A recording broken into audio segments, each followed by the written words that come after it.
Whispers in the Well is now 1 week old. Give the video a like if this is a helpful meta report, as we're looking at two big tournaments that happened in Europe, one in Prague, where we'll be looking at just the winning deck list from the CCQ, so the winning player Ying qualifying for the European Championships thanks to their result, and we'll look at the top 16 deck lists from the CCQ in Barcelona. That included Ding Kang Pham, the world champion, whose deck we will be looking at. He played Sapphire and Steel, and it also included the European champion Domingo, so a very high quality tournament indeed.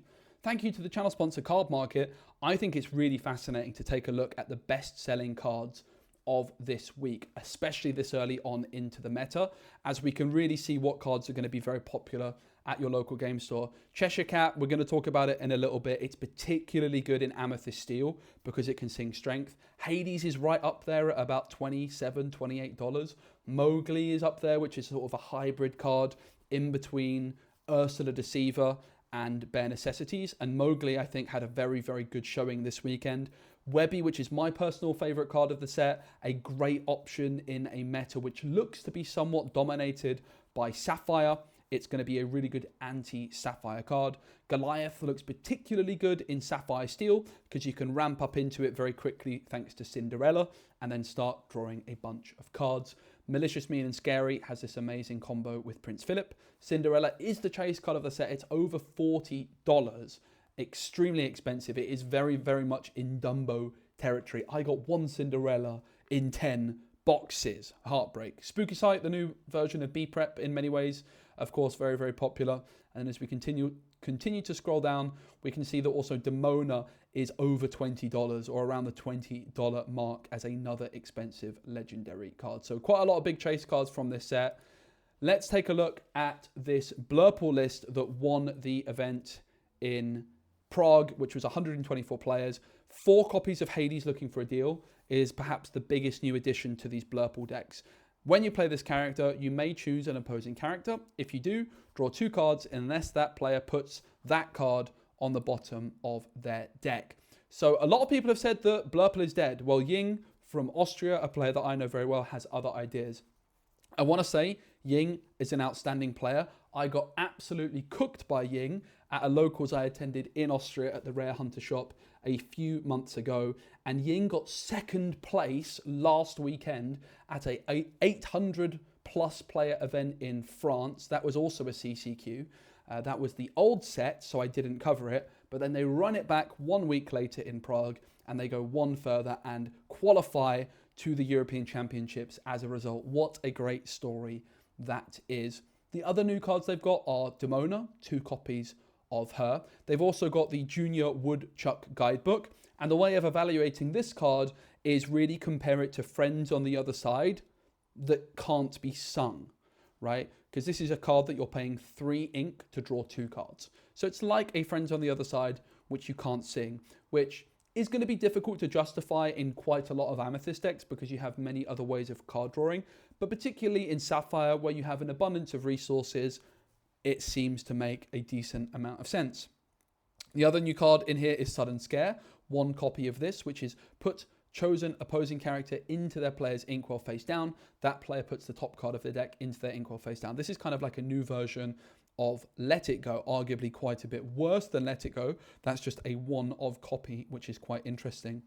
And it's also very, very interesting to note that there isn't any copies of the new Board Clear.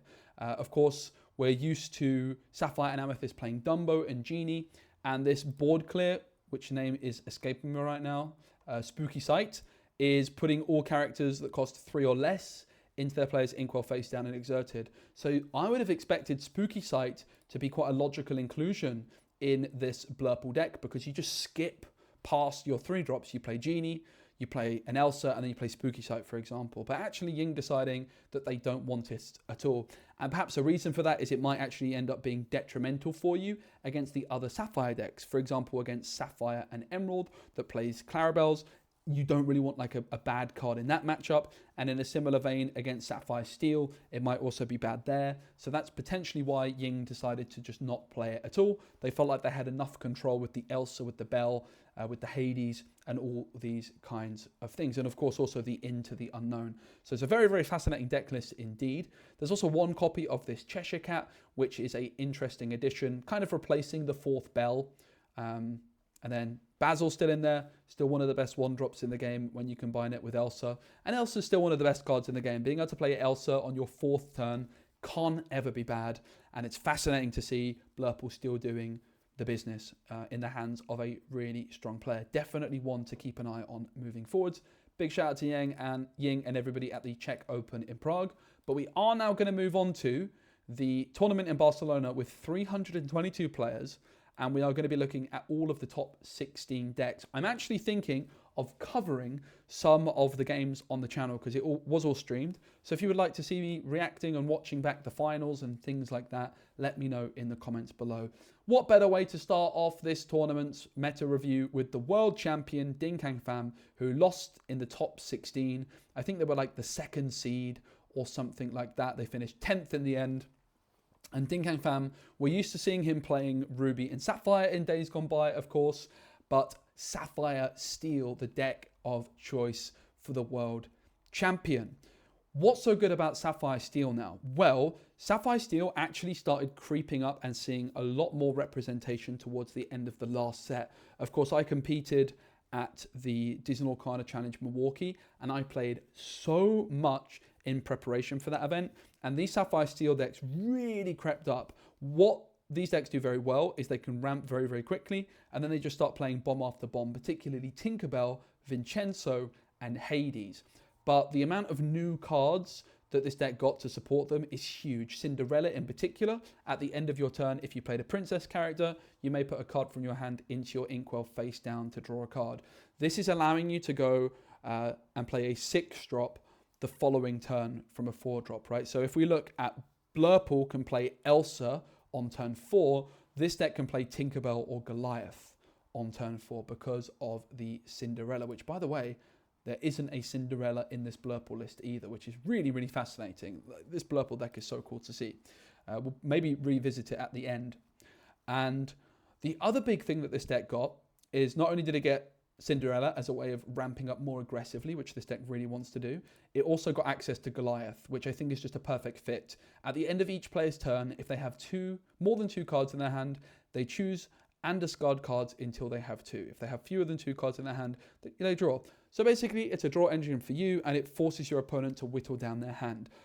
Sapphire Steel used to have a really bad matchup into Blurple, like the genies would cause them a lot of problems as well. But now there is, he hurled his Thunderbolt. Deal 4 damage to chosen character. Your deity characters gain Challenger 2. That part's not important. It's just a deal 4 to chosen character. Great ways of dealing with opposing genies. And of course, you can sing this with your Cinderella as well. Another new card that this deck got is the Headless Horseman. When you play this character, each player draws 3 cards, then discards 3 cards at random. Choose an opposing character and deal 2 damage to them for each action card discarded this way. What ends up happening a lot of the time is a lot of actions are going to be discarded, and therefore you can sort of remove almost any threat in the game with this Headless Horseman. There's also a bunch of actions in this deck, which is really good synergy with the Headless Horseman. There's the new Spooky Sight, 3 copies of that, which is going to be great against those pesky aggro decks to just quickly and swiftly deal with them and put all of the characters that cost 3 or less into their player's Inkwell face down. That's obviously really good with your own T-Po as well, right? Like putting that T-Po, questing for 1, and then putting the T-Po into your Inkwell to ramp you even further while controlling your opponent's other side of the board is great. We see 1 jump ahead, which is something that we also saw in Ying's list. This is something that's been really popularized thanks to the winning deck list from Disney Lorcana Challenge Bologna, which was a Blurple deck which played 1 copy of 1 jump ahead to just have that little bit more consistency over a long tournament. Strength, and then 2 copies of Beyond the Horizon, which is like the other big card draw option that you have in this deck. Works in a similar way to Goliath, where you can draw more cards yourself, and you can also discard some cards in your opponent's hand and whittle them down to a smaller amount of cards. And then develop, sail, and vision, just really consistent actions, of course. Strength. Thing I really like about this one is develop. Also, Namari's in there to give you more filtering and more consistency. Aerial Sonic Warrior is also very, very spicy. When you play a song, you may pay 2 ink to deal 3 damage to chosen character. And there are 11 songs in this deck. So not a whole bunch, but enough for Kang to think the aerial is worth it. The only thing I'm still a little bit surprised about in this deck list is that there aren't more 4-cost characters. When we were looking at the Sapphire Steel decks last week, I felt it was quite greedy to only have Cinderella as your 4-cost. I would maybe expect to see, as things develop, at least a few copies, right? Like even just like 1 or 2, maybe not a playset of a 4-cost character alongside Cinderella, but just something else to give you a little bit of consistency seems reasonable to me. Something like Kida, for example, that has Ward, I think is just going to be a very good option as the meta develops. Kida just proved to be such a good card in the last format against the Amethyst Chromicon, or the Emerald Chromicon rather, because you can just keep challenging and they can't bounce your Kida back because it has Ward. It's good against Strength because it has Ward, and it also gives you a way of filtering and ramping as well. Personally, that's the one thing I don't like about Kang's deck list, is how greedy he is on those 4 costs. Having said that, of course, there's method to the madness from the world champ here. By not playing more 4-cost characters, you get to be super greedy and play more top-end cards like Ariel and a full play set of Namari's as well. Very, very cool to see Kang do so well with Sapphire Steel, though. Another deck in the top 16 is another Sapphire and Amethyst deck. This one is also not playing any of the board clears. It's got 2 copies of this 4-cost Demona, which is an absolute unit. A 4/6 with Challenger 2 is absurd. Very, very difficult to hit that with strength of a Raging Fire. There's just 2 Hades. There's 1 of these dual ink Arnas, 2 sudden scares in there, and 1 second star to the right. So this one's got even fewer new cards. Blurple from Bernard. This one ended up finishing... Where did it finish? Whoa, I'm blind. 16th. Sapphire Steel by LD Law Professor. This one at 15th on Sapphire Steel. And this one is using Pleakley as a little bit of extra ramp in the early game. That's the biggest difference here. Also Captain Hook as a little bit of early game. Obviously, if you're playing a card like Pleakley, you need to have some extra 1-drops. And LD going for the Captain Hook. Whereas if you compare this to Kang, Kang didn't play any 1-drops outside of Develop Your Brain and just went full greed on the top end. I actually like something in between these 2 ideas, where I like the idea of not playing a 1-drop, but I would just maybe use this slot of the 1-drop to play a few more 4-cost characters to have a bit more consistency. That would be my intuitive path of how to build this deck personally. But Pleakley is a really, really good card to ramp in the early game. Even just using Pleakley on itself sounds ridiculous, but it's really not that bad in the late game to just get some extra ink going if you have to. Way of ramping up early, just worth noting. Like, if you compare Pleakley on itself, it sounds terrible, but you're basically playing a 1 jump ahead for 1 ink more. Kind of. It has the end result that you get 1 extra card into your inkwell that turn. Jasmine's in there with 2 copies. There's 2 aerials as well. And then we've got a play set of a lot of the cards that we're going to expect to see, which is Goliath, Tinkerbell, Hades, Vincenzo, these big bomb cards. The Headless Horseman also being a big bomb addition. So I think that a lot of this deck is settled upon. The thing that I'm really going to be keeping my eye on moving forwards is how many 1-drops do people play and how many 4-drops do people play. That seems to be pretty much the only real room for contention. A lot of these other cards at the bottom here, I mentioned last week in these decks, I really wanted to see Develop Your Brain. So far, we're 2 for 2 on the decks playing Develop Your Brain. He held his Thunderbolt, seems very locked in, but it's really those 1-drops and 4-drops which seem up for debate right now. Steel Amethyst from Grabbers. This one finished 14th. Amethyst Steel had a really good weekend. We're going to be seeing quite a lot of Amethyst Steel decks. It made it all the way to the final as well. And this one, possibly inspired by Frank Carsten using this Tinkerbell Fast Flyer. Is that a bluff? I'm not sure. There's no shift target, but if someone plays a Tinkerbell against me when they're playing Steel, I am going to be terrified of a potential shift. And of course, if you play against a Tinkerbell Giant Fairy, it somewhat freezes your board. You're scared to quest because that shift can come through and clean up 2 threats, maybe even 3 or 4 because of the 1 damage. on deploy. So the Tinkerbell Fast Flyer, it can sing strength. It maybe freezes the board as well. And I think it's quite heavily inspired by Frank Carsten as well. We're seeing a big boost in the Tinkerbell without actually playing the Giant Fairy. We saw Frank play 1 copy or maybe 2 copies of the Giant Fairy, but it's the second week in a row I'm seeing this Tinkerbell Fast Flyer without the Giant Fairy at all. Black Heron, a great new addition, is a 3/3 2-drop that's inkable. You just can't really ask for much more than that. And then we remember Mr. Smee was a card that existed, which was absolutely absurdly broken. 3 Docs, 3 Timothy Q Mouse, and there's also Cheshire Cat. I do think the best home for it is in Amethyst Steel, as I mentioned earlier on in the video. When you're playing Blurple, you can skip your 3-drop, right? You go straight to 4, so I don't think it's particularly worth it there. We saw Ying, who won the event in Prague, play 1 copy. But when you're playing Amethyst Steel, it's a little bit more difficult to justify Bell because you don't have as much ink to spend. But what you can do with the Cheshire Cat is you can put it down on the board and the threat of the boost ability is there, right? You don't have to use it, but your opponent has to play around it. And if they don't play around it, you can cause them all sorts of trouble. I really, really like this card in Amethyst Steel in particular. You can even just take a challenge with the Cheshire Cat and then use the boost ability to move damage counters from it to something else. It's something that you can trigger every turn if you so desire. Really strong card in these decks. Lexington also with this 4/4 alert ability, which means that it can challenge as if it had evasive. Dumbo's in the mix as well as 3 Hades, 2 Demonas, and 1 Thunderbolt. Up next, we've got another Sapphire Amethyst deck. This one is also not using the new board clear, and it has a card which I need to read what it does. During your turn, whenever an opposing character becomes exerted, gain 1 law, and your character's named Demona gain rush.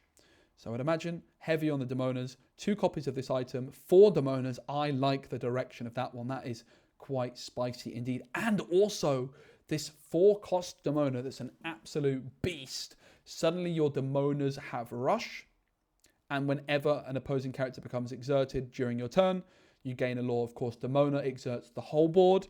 The Elsa exerts 2. The Elsa 5th Spirit exerts 1. And you've also got the exertion of magical maneuvers. Return chosen character of yours to your hand and exert chosen character. We also see a single copy of 1 Jump Ahead. We see 3 copies of the Junior Woodchuck Guidebook. We see only 2 Basils, which is maybe the one thing I don't like about this list. I think that Basil is a 4 of. I think it is arguably the best 1-drop in the game, maybe. It's definitely up there. It's certainly a contender last set. Just the ability to buff up your Elsa to 4 strength and take out an opponent's Genie is absolutely outstanding. All right, up next we've got Amber Emerald, and we're going to be seeing quite a lot of Amber Emerald in the top cut of this tournament. Spoiler alert. 12th place Amber Emerald. This one is a Circle of Life build. Circle of Life is this Sing Together 8 card, and it's a card I am absolutely fascinated about because last set I saw Lucas Cowper, who finished in the top 5 at Worlds. I want to say he finished 4th, but I know it was like top 5, top 6. He played against me a Circle of Life deck that blew my mind, but when I tested it myself, it just wasn't too kind in the previous meta. You had a really tough matchup into Emerald Sapphire in particular, but the deck got a lot of new tools. In particular, this Scrooge McDuck has so much synergy with the Circle of Life. When you play this character, draw a card, then choose and discard a card. So it's working in a similar way to Bobby, but it's just an additional way of putting a powerful card into your discard to set up for Circle of Life. And when this character is challenged, return this card to your hand. Scrooge McDuck is one of my favorite cards of the set. It is absolutely fantastic. Unbelievably good, particularly good in this Circle of Life deck because instead of just having 4 copies of Bobby now, you've got 4 copies of Bobby and the Scrooge. Previously, you might play Yzma in this slot, but Yzma's so slow. She's a 2/2 that quests for 1. Scrooge is a 0/2 that quests for 2 and has that awesome ability that it returns to your hand if challenged, which is so valuable in a deck like this. And also Scrooge, a great target for Lady. Scrooge populates your discard for Lady. I really love the Scrooge. 2 Ursulas and 4 Mowglis. So Mowgli is when you play this character, chosen opponent reveals their hand and discards a non-character card of their choice. That's the important bit. If you play Mowgli against me and I have 2 locations, an item, and a song, I get to choose which card I discard, not you. But that's still really good. Really, really good, to be honest. I like Mowgli a lot.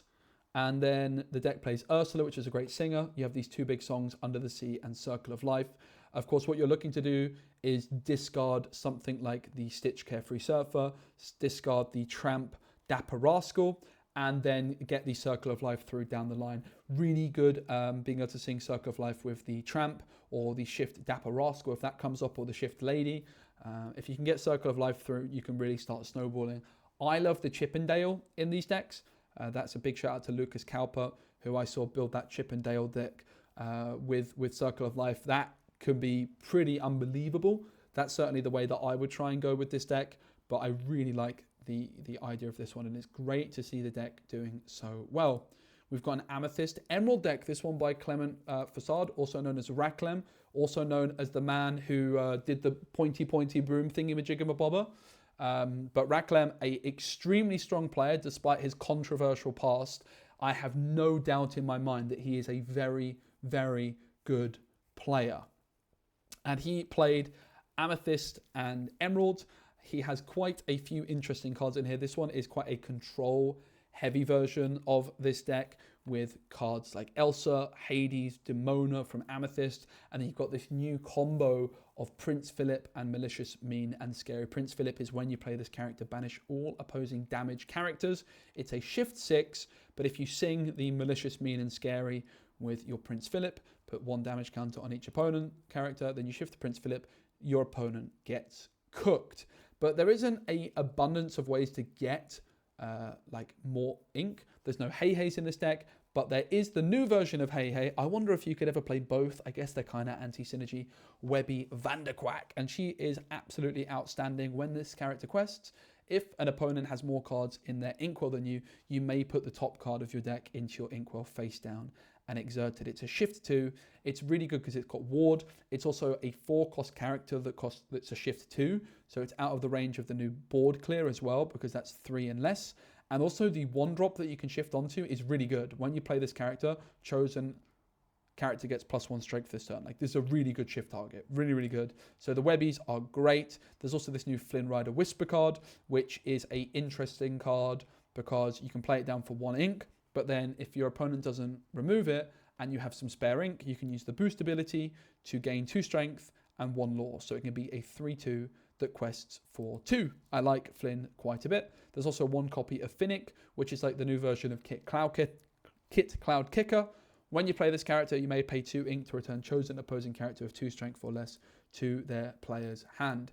Emily Quackfaster, when you play this character, you may put the top card of your deck face down under one of your characters or locations with boost. So that is going to be a great combo with Flynn. You play Flynn and then you play the Emily the following turn, and then your Flynn is going to be a 3/2 that quests for 2, which is absolutely outstanding. Although admittedly, you did play a 2/2 that quests for 1 for that. So I'm not that impressed by this combo. It's definitely not bad by any stretch. Racklem also going with the Cheshire Cat, which is another ability that you can trigger with the Emily Quackfaster. But again, rather than paying boost 2 to trigger the Cheshire Cat, you're paying 2, you're getting 1 card less in hand, and you get a 2/2 that quests for 1 on the board. Like, it's definitely good, but it's not like game-breakingly good or anything like that, I would have to say. But it's definitely a very cool deck. Shout out to Racklem. I'm personally glad to see him back in the community. I'm sure not everybody agrees with that, but he is a very good player, and I believe that everybody deserves second chances. But let's not continue down that path, because I already know you're typing in the comments disagreeing. Amber Emerald by Johannes. This one finished in 9th place, so not quite in that top 8. Also playing Amber Emerald. Webby's in this deck. Was it in the other one? I think it wasn't. I like the inclusion of Webby a lot, for sure. Not playing the Shift Webby, which is a little bit surprising, but even just this 1 Webby is just good, because you can give +1 strength to Lady. You have Lady down the board, she gets +1 whenever you play a character. You play Webby, you give the Lady +1, and then she's already a 2/3, so you only need to play 1 other character, and she's going to quest for 3. This deck is also just like, the Webby is just a good combo with something like Daisy to make a favourable trade. This one's not playing any... It's also on 2 Ursula and 4 Mowgli, same split, 4 Lilos. Only 2 Scrooge, but this one isn't playing a Circle of Life. It's also not playing any copies of Under the Sea, but it is playing 4 copies of the Emerald Chromicon, which is a card I played myself at the DLC Milwaukee, but with Emerald Steel. Chromicon's a bit of an awkward one because the board clear cards, like the Chromicon decks often were very good because there was no board clear and you could just like very, very slowly win the game. If they wanted to remove your characters, they pretty much had to challenge, with the exception of cards like Hades, but Blurple was a good matchup because those decks were too slow for you.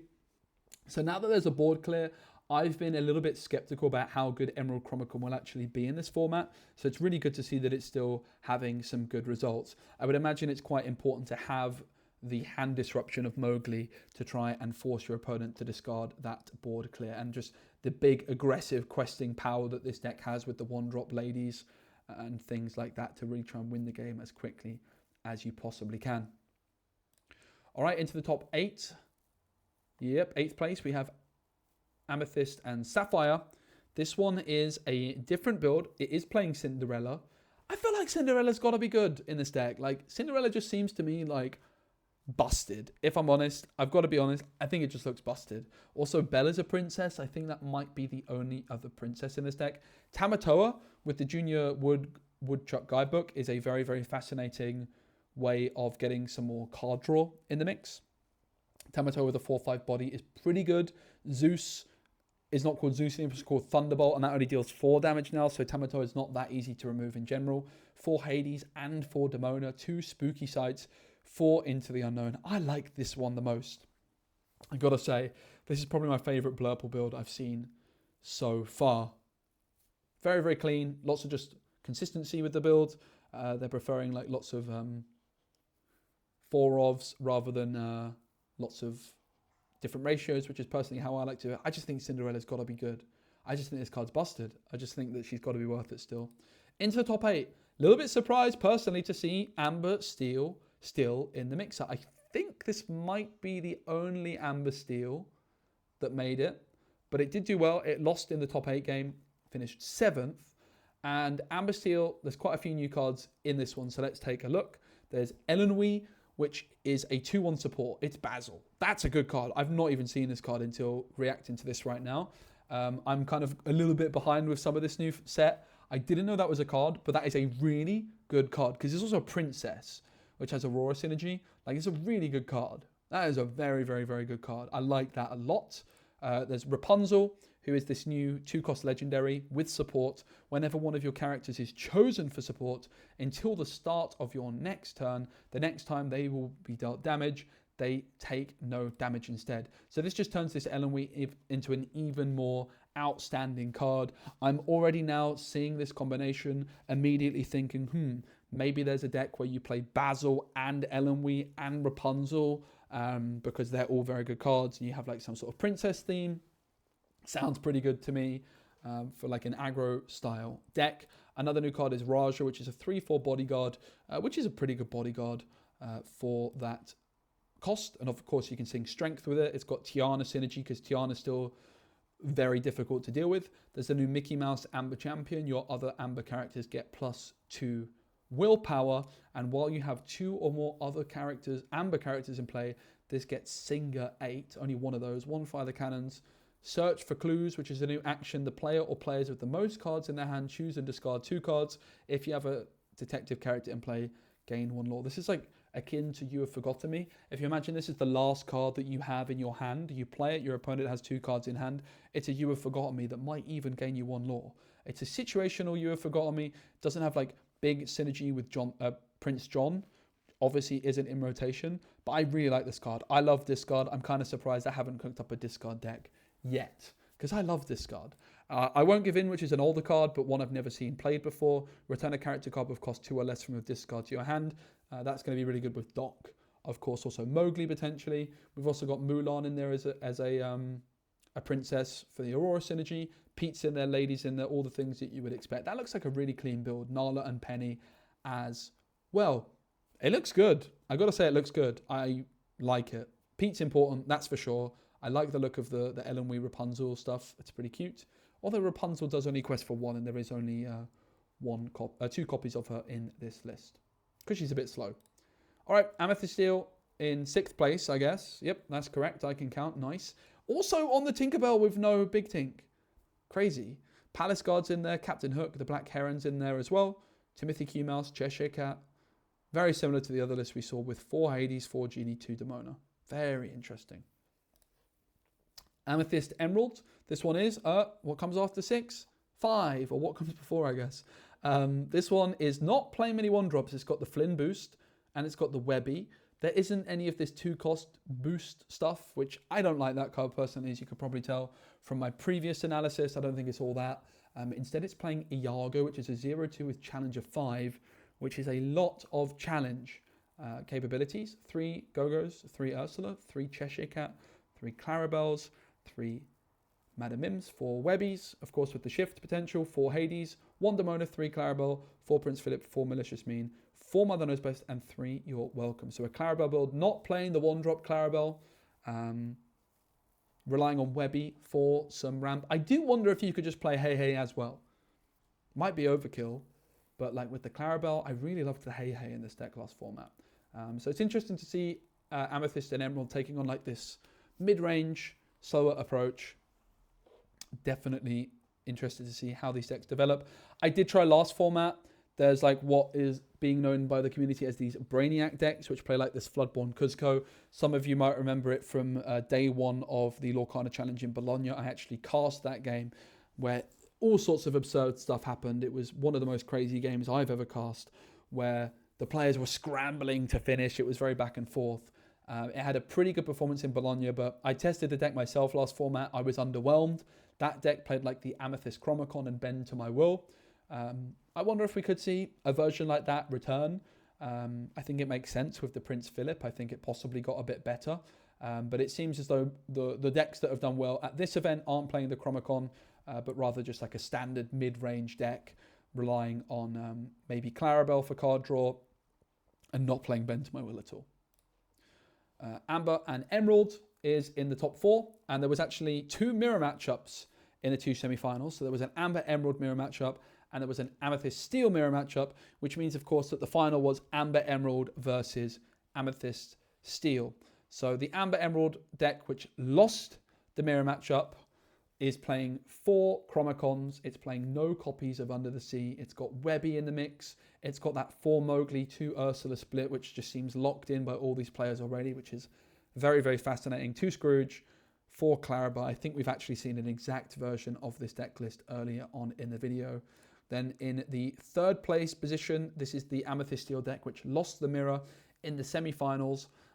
We have Danny Fernandez, who is on 2 Palace Guard and 4 Hook, 4 Black Heron, 3 Doc, 4 Cheshire Cat, which is a lot of Cheshire Cats, I've got to say. I think that's a lot of Cheshire Cats, but it just shows you that the card is very, very strong. And it is, of course, inkable. And if you're ever going to play 4 Cheshire Cats, I think it would be an Amethyst Steel. I actually quite like it the more I think about it. It's just a really high value card. Play it down on the board, kind of makes your opponent freeze their board because they have to play around it at all times. It just does a lot of good stuff. It's good, like, when you're at 5 ink, you can just play it down and pay the boost immediately. It's good at just playing it on 3 because it's a threat then. I really like the card. And 4 Junior Woodchuck Guidebook. I said that maybe it's hard to justify playing this card if you're not playing Blurple and you don't have an abundance of resources, but shows what I know. Like, if you can play it in Amethyst Steel, you find the right moments to play it. Okay, it's quite slow, but 1 card draw, it helps you find more card draw. It's inkable. Instead of playing like 4 docs, right, you just have access to the Junior Woodchuck Guidebook. You're going to be inking it most of the time, I would imagine. I imagine it's like the most inked card in the deck. But when it's good, it's really good. Okay, 2nd place, Amethyst Steel. This is the one that won the mirror. And this one is looking relatively similar. This one is on 2 copies of Tinkerbell with no shift. I imagine Top Cut was open deck lists. Only 2 doc, which is very, very fascinating. I don't hate it, I got to say. With the 3 copies of Demona as well. Doc, we know the worst thing about Doc is when you draw multiple copies of Doc. And when you have 2 copies of Doc, it's extremely unlikely you draw both. That 3rd copy of Doc significantly increases the odds of you drawing 2 at once. So going down to 2 Doc is such a luxury. If you can do it, I really like it. And with all the Amethyst card draw, why not? There's no woodchucks in this one either, which is interesting, despite being down on the count of dock. And there's some peats in there, which I think makes sense in this format. Looks like a very smooth list. But let's look at the winning deck list. It was Amber and Emerald. Big shout out to Iconic Shorty, who took it down. They won the Amber Emerald matchup in the semi-finals. Important to note, they played Under the Sea.